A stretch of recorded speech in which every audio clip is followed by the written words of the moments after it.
Bonjour à tous et bienvenue sur votre assistante. Aujourd'hui, nous allons découvrir comment calculer le pourcentage d'augmentation ou de réduction sur Excel.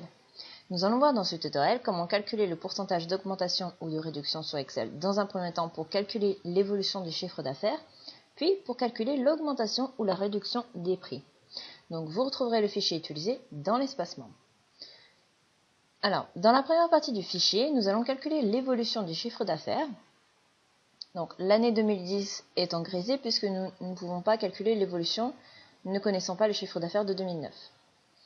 Alors la formule pour calculer le pourcentage d'augmentation ou de diminution est entre parenthèses valeur d'arrivée moins valeur de départ divisé par valeur de départ fois 100. Alors cependant sur Excel il existe le format pourcentage, donc là c'est ce que j'ai mis pour ces 4 cellules, donc là pourcentage. Après, vous pouvez régler si vous voulez des décimales ou pas en allant dans les autres formats. Donc là, on va laisser comme ça. Donc, ce format, il multiplie automatiquement par 100.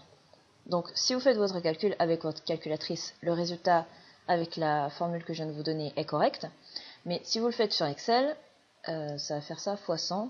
Donc, ça va pas du tout être correct. Donc, la formule sera valeur d'arrivée moins valeur de départ divisé par valeur de départ.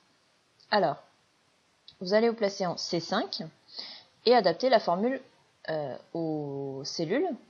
Donc ça donne égal, entre parenthèses C4, puisque c'est valeur d'arrivée, moins B4, valeur de départ, on ferme les parenthèses, divisé par la valeur de départ.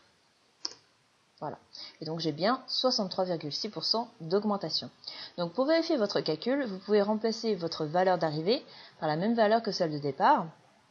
Donc là, on ne va pas se casser la tête. On va mettre 1000, 1000. Voilà, j'ai bien 0% d'augmentation.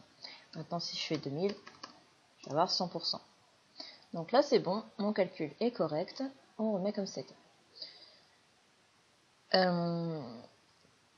Donc si vous avez d'autres résultats que 0% ou 100%, il y a une petite erreur quelque part. Alors vous allez recopier cette formule pour les autres années, puisque les références de cellules n'étant pas absolues mais relatives, on n'a pas mis de signe de dollar, elles devraient pointer sur les bonnes données. Donc moi j'ai toujours mon petit problème de recopie, donc soit je fais ça, soit à chaque fois, donc si quelqu'un a la solution, je suis preneuse, je suis toujours obligée d'aller dans les options et d'aller recocher cette case. Que ce soit un nouveau fichier ou un fichier que j'ai déjà utilisé et dont j'ai déjà activé cette case, il me l'a fait sauter, je ne sais pas pourquoi. Donc ensuite, je peux faire ça. Donc normalement, chez vous, ça va marcher du premier coup. Voilà, donc en fait, j'ai juste copié. Et donc ça adapte bien D4, C4, E4, D4, F4, E4. Donc ça, c'est bon. Donc vous devrez obtenir 63,6, moins 24, 8, 44, 5 et 7, 9.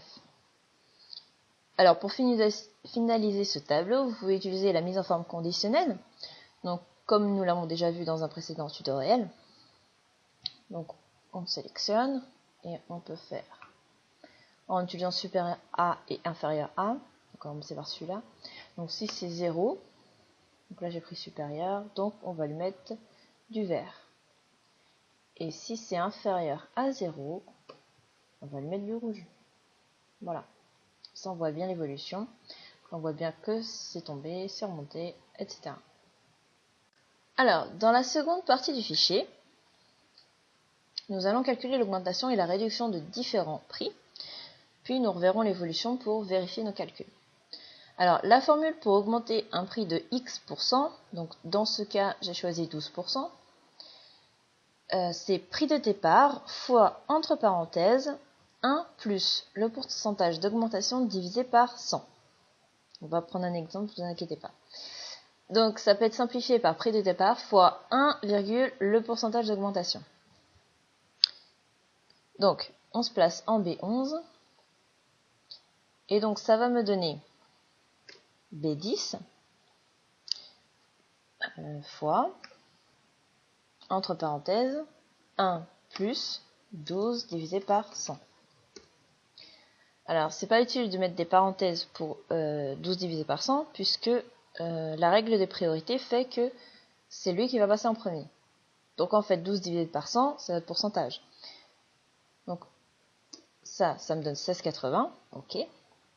Et l'autre possibilité, c'est de faire virgule 12 et d'enlever tout ça. Pourquoi? Parce que 12 divisé par 100 égale 0,12. Et donc 1 plus 0,12 égale 1,12. Voilà, ça me donne la même chose. Donc les deux sont possibles. Et donc là, on a juste à recopier. Voilà. Donc on a bien 16,80, 36, 96, 63, 84, 108, 64 et 125, 44 pour des augmentations de 12%. Alors maintenant, on veut savoir si on réduit de X%, donc dans ce cas 3%, quel va être le prix. Donc là, c'est prix de départ, c'est presque pareil. Prix de départ fois 1 moins, et non pas plus, le pourcentage de réduction divisé par 100. Donc qui peut être aussi simplifié par prix de départ fois 1 moins le pourcentage de réduction. Donc en B12, on écrit B10 fois, entre parenthèses, 1 moins 3 divisé par 100. Là aussi, le divisé prend le pas sur le 1, donc c'est bon, hop, et voilà. Et j'ai bien 44,55.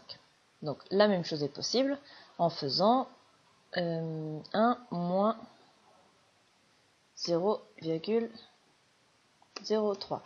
Alors c'est aussi possible de le calculer directement pour faire comme on a fait juste au-dessus, 1,12. Donc là on fait 1 moins 0,03. Bon, c'est quand même plus rapide. Et donc là on recopie. Voilà. Donc j'ai bien 14,55, 32,01, 55,29, 94,09 et 108,64. Donc j'ai appliqué le format monétaire à 2 décimales aux lignes 11 et 12, parce que le prix variant de moins de 50 centimes pour ce prix-là, la différence ne serait pas visible puisqu'elle est rendue à 15. C'est-à-dire que si je fais ça, vous voyez, j'ai 15. Donc c'est pour ça. Et sinon après on peut toujours arrondir, mais bon, pour une réduction de 3% sur 15 €, ça va pas se voir. Alors, pour vérifier nos calculs, on peut calculer l'augmentation appliquée, donc qui serait en B13, B11 moins B10, on ferme la parenthèse, divisé par B10.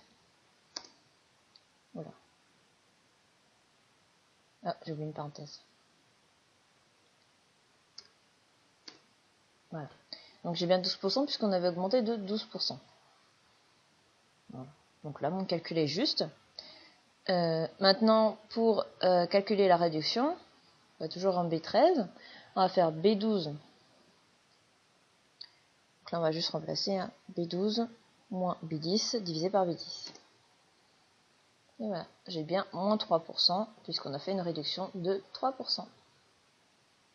N'hésitez pas à poser vos questions relatives à ce tutoriel en commentaire, j'y répondrai avec plaisir. Et si vous n'êtes pas encore abonné à la newsletter, il suffit d'inscrire votre prénom, votre adresse email, de choisir un mot de passe pour accéder à l'espace membre, de cocher là où les cases des logiciels dont vous souhaitez recevoir les articles, d'indiquer comment vous avez connu le blog et de cliquer sur « Je m'abonne ». Ensuite, validez le mail reçu afin que votre accès à l'espace membre soit validé et que vous puissiez télécharger gratuitement le mini-guide Office et Adobe, ainsi que le livre numérique Votre meilleure astuce pour gagner du temps, issu de l'événement Interblogueur auquel j'ai participé. Vous recevrez également tous les futurs articles du blog, ceux qui correspondent à vos choix. À bientôt sur votre assistante.